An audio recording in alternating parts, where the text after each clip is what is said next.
2028 Los Angeles Olympic সামনে রেখে এ বছরই বাংলাদেশ গেমস আয়োজন করতে যাচ্ছে বাংলাদেশ অলিম্পিক অ্যাসোসিয়েশন। একই সাথে অক্টোবরে এশিয়ান ইউথ গেমসে অংশ নিতে তৎপরতা শুরু হয়েছে।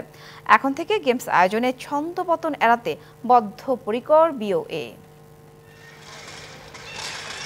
দেশের ক্রীড়াঙ্গনের সবচেয়ে বড় আসর বাংলাদেশ গেমস সবশেষ 2021 সালের 1 থেকে 10 এপ্রিল করোনা মহামারীর মধ্যেই অনুষ্ঠিত হয়।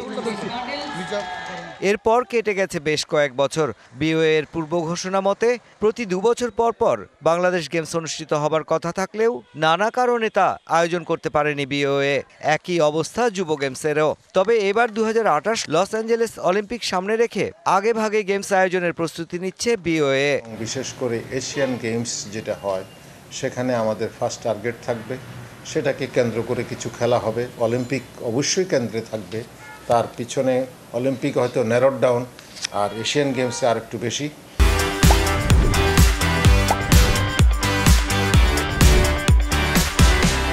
তো সেইভাবেই তৈরি হবে। এদিকে 22 থেকে 31 অক্টোবর বাহরাইনে বসবে তৃতীয় এশিয়ান ইয়ুথ গেমস, যেখানে অংশ নেবার প্রয়াস বাংলাদেশের। সে কারণে আগেভাগেই প্রস্তুতিটা শুরু করতে চায় বিওএ। তবে প্রশ্ন ওঠে, পরিবর্তিত পরিস্থিতিতে তা কতটা সম্ভব, যেখানে বেশিরভাগ ফেডারেশনই স্থবির।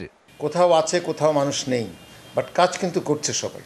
তারা বিভিন্ন গেমসে যাচ্ছেন যেখানে ফেডারেশনের সভাপতি নেই, হয়তোবা সেক্রেটারি আছেন অথবা ভারপ্রাপ্ত সেক্রেটারি আছেন, তো সেইভাবে কাজ করছে। আমার মনে হয় আমরা পিছিয়ে নেই।